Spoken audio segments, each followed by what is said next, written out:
बंगाल में नहीं हो रही क्या, राजस्थान में नहीं हो रही क्या, एमपी में नहीं हो रही क्या, हर जगह हो रही है। मोदी को उद्देश्य लेना जरूरी नहीं है कि मोदी के कारण से हो रही है, मगर जो हो रही है ये सरकार का काम है रोकना, और दर्दनाक हो रही है, ऐसी नहीं होनी चाहिए। पिस्ट दिमाग में सोचे रेप करने का सोचे तब भी उनके पसीने आ जाने चाहिए। ये है कि मोदी देश के लिए सब कुछ ठीक कर रहा है, एक संसद नहीं चलाना, ये बहुत गलत बात है कि सारी की सारी पार्टियां एक ही लाइन में खड़ी है। गौर करना चाहिए, मणिपुर सरकार को देखना चाहिए, मोदी जी को देखना चाहिए, सबका सहयोग लेकर के इस घटना को यहीं बंद करनी चाहिए। आगे ऐसा अत्याचार हिंदुस्तान में नहीं हो। कांग्रेस वालों की नहीं होती क्या, या बीजेपी वालों की नहीं होती? पार्टी ज़्यादा है क्या? पार्टी कौन बनाता है? आप और हम मिलके तो पार्टी बनाते हैं। पार्टी को देश को सरकार चुनने का मौका वो देते हैं।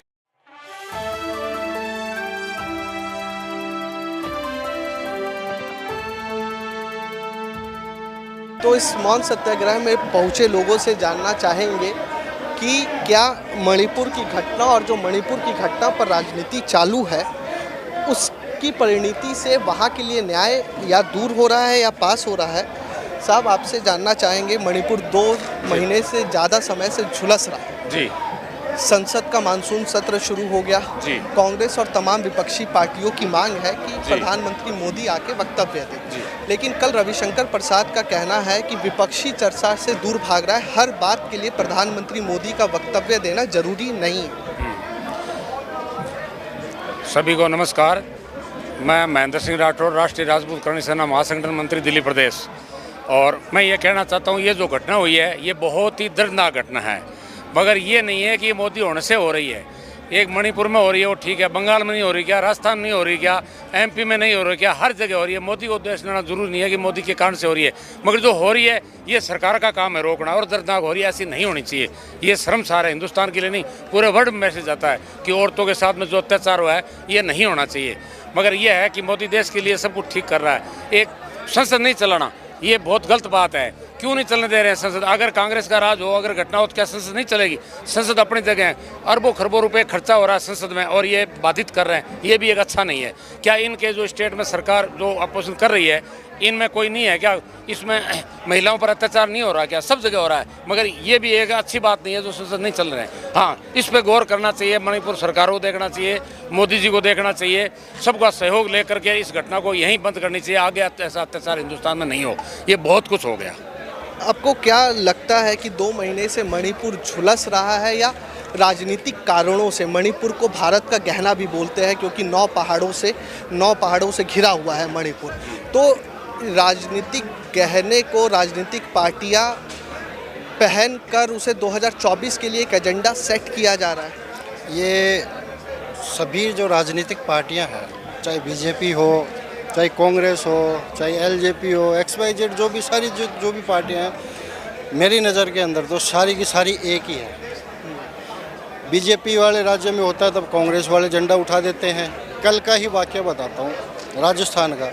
एक राजस्थान के अंदर मंत्री थे श्री राजेंद्र सिंह हुड्डा, उन्होंने अपने ही सरकार के खिलाफ विधानसभा के अंदर कहा कि महिलाओं का हम मणिपुर को देख रहे हैं, हमारे राजस्थान में आप 22% जो अत्याचार जो पिछले 5 साल में हुए हैं वो राजस्थान में हुए। राजस्थान में किसकी सरकार थी? और एक सरकार का वो वक्तव्य देने के जस्ट उसको तुरंत बर्खास्त कर दिया जाता है। तो ये नहीं है कि ये लॉ एंड ऑर्डर की ज़रूर हर जगह कमी है, ये नहीं है कि बीजेपी राज्यों में कमी नहीं है, हर जगह। मध्य प्रदेश में भी रेप इस तरह की घटनाएं हो रही है, बंगाल में हो रही है। तो ये हम तो इस चीज़ का श्री राष्ट्रीय राजपूत करणी सेना पुरजोर पे सभी पार्टियों को एक लाइन में खड़ा करते हुए ये कह रही है कि इस तरह की घटना ना पहले स्वीकार की जाए, करणी सेना ने की थी, और ना आगे की करी जाएगी।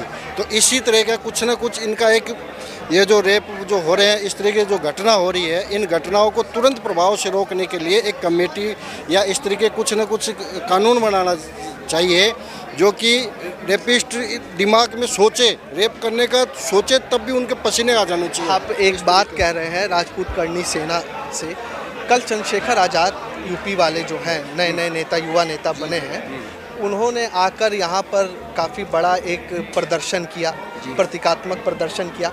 उन्होंने कल एक वक्तव्य दिया कि जिस तरीके से मणिपुर में घटनाएं हो रही हैं, या तमाम देश के अलग अलग हिस्सों में, कल बेगूसराय में घटना हुई, उससे पहले मालदा में आदिवासी महिलाओं के साथ घटना हुई, ये कहीं ना कहीं मनुवादी सोच का नतीजा है। तो कहीं ना कहीं आपको लगता है कि राजनीतिक जो पार्टियां हैं आज के दौर में वो कहीं ना कहीं जात और पात के नाम पर आपस में एक अराजकता का माहौल फैलाने की कोशिश कर रहे हैं। वो सभी पार्टियां जो है आज के समय, कांग्रेस क्या चाहती है, मेरे को मोमडन्स के वोट आ जाएं, SC ST के वोट आ जाएं, और जो स्पेशली इलेक्शन समय में इनको क्या 5 साल में कोई मुद्दे उठे नहीं क्या? बहुत सारे ऐसे मुद्दे हुए, पर ये लोग पार्टी चाहे बीजेपी हो चाहे कांग्रेस हो, ये सभी अपने इन्होंने जातियाँ बांट ली। भैया इनके कुछ हो गया तो हम बोलेंगे, इनका कुछ हो गया तो हम बोलेंगे। तो इसीलिए राष्ट्रीय राजपूत करनी सेना ने सभी फर्स्ट में मैंने कह दिया कि सारी की सारी पार्टियाँ एक ही लाइन में खड़ी है। हमने ये नहीं कह रही बीजेपी अच्छी है या वो अच्छी है, कोई सारी की सारी ये घटनाएं किसी भी हो, क्या माँ बहने को कांग्रेस वालों की नहीं होती क्या, या बीजेपी वालों की नहीं होती? पार्टी ज़्यादा है क्या? पार्टी कौन बनाता है? आप और हम मिलके तो पार्टी बनाते हैं, पार्टी को देश को सरकार चुनने का मौका वो देते हैं। लेकिन जब सरकारें ही हमारी नहीं सुनती, हमारे साथ जुल्म होते हैं, हमारे बहन बेटियों के साथ अत्याचार होते हैं, इस तरह की जो मणिपुर वाली अभी ताज़ा घटना हुई है, और वो तो निंदनीय है ही। उसके अंदर तो उन लोगों को तुरंत प्रभाव से, उनकी तो राष्ट्रीय राजपूत करनी सेना ये कहती है उनका तो कोई केस चलना ही नहीं चाहिए, उनको तो तुरंत फांसी। सीधी सी एक ही है, योगी जी वाला होना चाहिए। योगी जी का जो तुरंत डिसीजन है, भैया करो या मरो। एक आखिरी सवाल मैं आप लोगों से ले लेना चाहता हूँ। कल भी ये जातिवाद का मामला हरियाणा का जो है, जातिवाद का है। एक गुर्जर जाति को खुद को प्रश्न करने के लिए राजा भोज राजपूत था, क्षत्रिय था, सबको पता है, इतिहास कह रहा गवाह है। मगर एक राजपूत जाति को अनदेखा करके गुर्जर जाति को मतलब बढ़ावा देने के लिए सरेआम मतलब उसको घोषित कर दिया कि ये गुर्जर था। कैसे गुर्जर हो जाएगा? अगर ये राजपूत है तो फिर OBC में क्यों है ये? मेरा सवाल इसी से जुड़ा हुआ है कि आप लोगों को लगता नहीं है कि एक 30-35% और मुसलमान वोट बैंक को और ले ले तो 50 से 60% के बीच के वोट बैंक को साधने के लिए हर एक पार्टियाँ कहीं ना कहीं ब्राह्मण और राजपूत जो समाज है उसको कहीं ना कहीं हाशिए पर धकेला जा रहा है, अलग अलग ग्रुप के द्वारा, अलग अलग समूहों के द्वारा। नहीं, यही हो रहा है। जो कल का घटना है हरियाणा का, यही हो रहा है। राजपूतों को पीछे धकेल रहे हैं गुर्जर के वोट पाने के लिए, राजपूतों को फिर बाद में जाकर के हाथ जोड़ लेंगे, जो कुछ आप कहोगे आपका कर देंगे।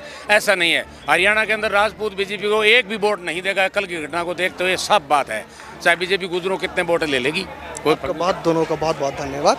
तो ये अभी जो शुरुआती दौर में बातचीत से निकल कर आया है कि कहीं ना कहीं मुद्दा एक तरीके से जात पात को लेकर भी है, और एक अपना एक एजेंडा है हर आंदोलन का, हर सत्याग्रह का, जहां न्याय शुरुआती समय में कहीं दिख नहीं रहा।